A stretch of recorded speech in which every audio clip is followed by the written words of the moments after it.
मैं बहुत ही अदब के साथ, क्योंकि मैं भी उसी कॉलेज का और महबूब सईद हारिस साहब भी उसी कॉलेज के स्टूडेंट रहे हैं, सेंट एंड्रूज डिग्री कॉलेज जो कि आपकी पीजी कॉलेज भी है, उसके प्रिंसिपल प्रोफेसर सीओ सैमुअल साहब हमारी छोटी सी गुजारिश पर यहाँ तशरीफ़ लाए हैं। मैं बहुत अदब के साथ गुजारिश कर रहा हूँ जनाब प्रोफेसर सीओ सैमुअल साहब का कि सर आप यहाँ पर आए और चंद शब्द जो भी आप कहना चाहें इस कार्यक्रम के बारे में, जनाब हामिद अली साहब के बारे में अपने ख्यालात का इजहार करें। जनाब सीओ प्रोफेसर सीओ सैमुअल साहब। आइए सर।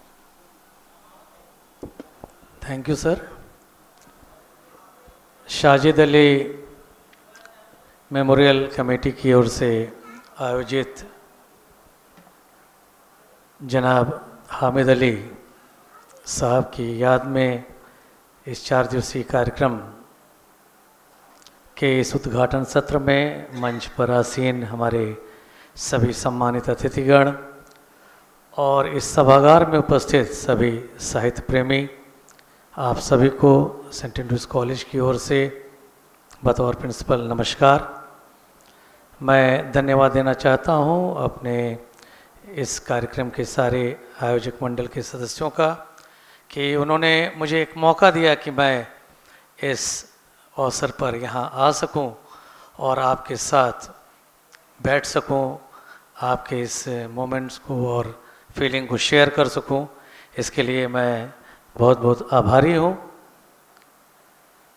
मुझे बड़ी खुशी है कि हामिद अली साहब जिनके याद में ये जलसा आयोजित किया गया है वो हमारे कॉलेज से जुड़े हुए थे और चूँकि मैं भी कॉलेज से जुड़ा हुआ हूँ इसलिए मुझे बड़ी खुशी और फ़ख्र है कि वो इतने बड़े शख्सियत हमारे कॉलेज से जुड़े रहे, एक अच्छे एजुकेशनिस्ट, साथ ही साथ समाज सेवी, या हम कहें कि वो एक मानवता के पुजारी थे।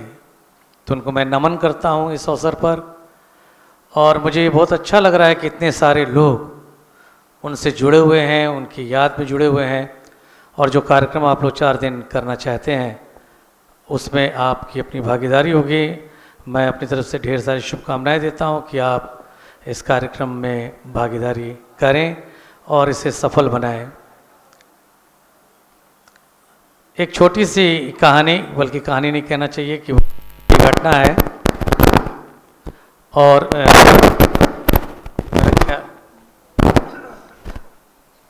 मेरा ख्याल है कि आप में से ज़्यादातर लोग इस कहानी को जानते होंगे। घटना जो है वो सुदूर देश की है, सूडान, जो कि एक बहुत ही गरीब देश है। 1993 का समय था और वहाँ भुखमरी या अकाल फैल गया था। उसकी एक तस्वीर एक साहब जिनका नाम था केविन कार्टर, जो कि फ़ोटोग्राफ़र थे और साथ ही साथ वो जर्नलिज़म का भी काम करते थे, हम कह सकते हैं कि फ़ोटो जर्नलिस्ट थे वो। उन्होंने एक तस्वीर साझा की जो सारी दुनिया में तहलका मचाया और तस्वीर ये थी कि एक बहुत ही छोटा बच्चा जो 3 या 4 साल का था, भुखमरी के मारे वो बिल्कुल तड़प रहा था, परेशान था और उसे कहीं से ये पता चला कि कुछ ही दूर पर यूएन के लोग खाना का डिस्ट्रीब्यूशन यानी भोजन का डिस्ट्रीब्यूशन कर रहे हैं और किसी तरह से वह लुढ़कता हुआ वहाँ तक पहुँचने की कोशिश कर रहा था। एक छोटी सी पहाड़ी जैसी थी और ढेर सारे पत्थर थे, उसी के बीच में वो गुज़र रहा था, लेकिन उसके पास ताकत नहीं था, वो कई दिनों से कुछ खाया नहीं था, तो लगभग गिर गया वहाँ पर।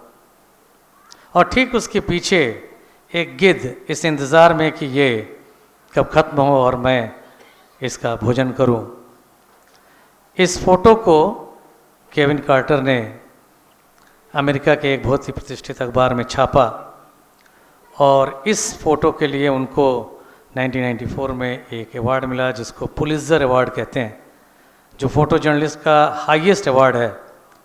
और जब वो उसको लेने के लिए वहाँ पहुँचे और अवार्ड ले लिए और जब वो बाहर निकल रहे थे तो उनमें से एक जर्नलिस्ट ने उनसे पूछा कि ये बताइए कि आपने फ़ोटो खींचा, उस बच्चे का क्या हुआ? तो उन्होंने बोला कि हमारे उसमें ये कहा गया है कि आप ऐसी घटनाओं को तुरंत फ़ोटो खींचिए और वहाँ से निकल जाइए। हम उस बच्चे को छू नहीं सकते थे क्योंकि पता नहीं उसमें कितनी तरह की बीमारियाँ हों जो हमें हो जाए, और मेरे फ्लाइट का वक्त हो रहा था, इसलिए मैं बहुत तेज़ी से निकल गया। तो उस जर्नलिस्ट से कहा कि उस समय वहाँ वास्तव में देखा जाए तो 2 गिद्ध थे। एक तो वो जो उस बच्चे के पीछे उसको अपने शिकार बनाना चाहता था, और एक वो जो कैमरा थामे हुआ था।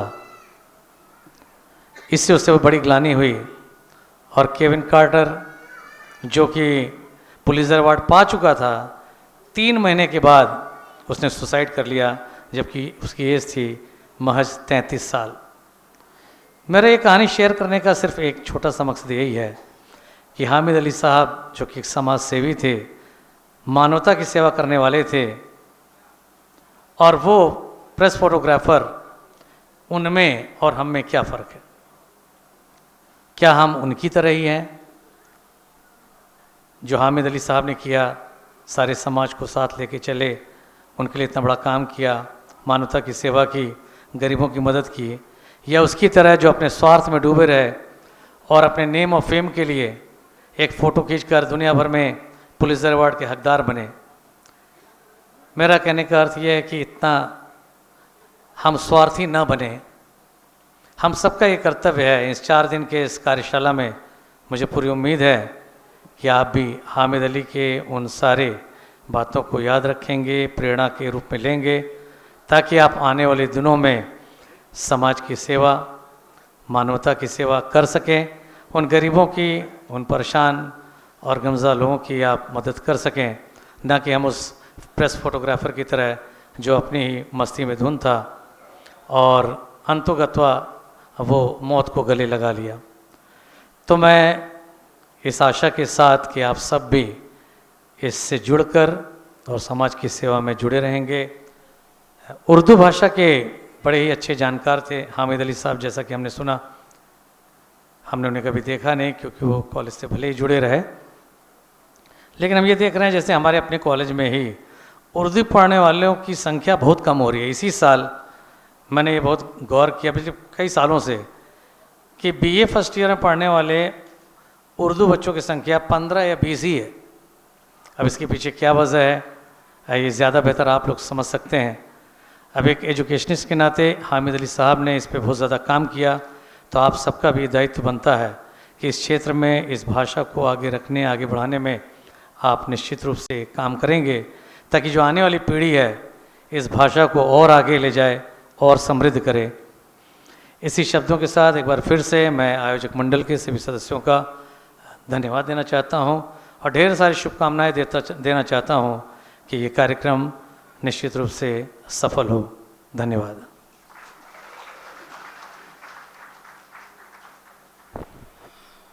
बहुत बहुत शुक्रिया प्रोफेसर CO सैमुअल साहब।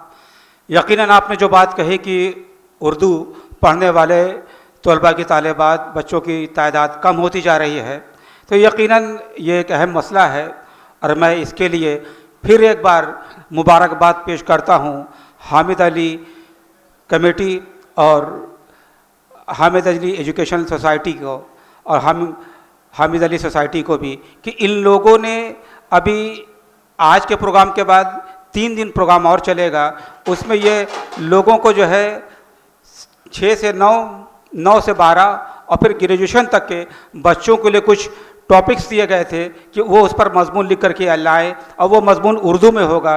तो उर्दू की खिदमत के लिए बच्चों से कोशिश की जा रही है कि लोग बच्चे वो उर्दू से जोड़ें, ताकि आने वाली नस्लें जो है वो भी उर्दू से भी इस्तेफादा कर सके, और जो प्रिंसिपल साहब ने जैसा कहा कि वो खला जो है पुर हो सके।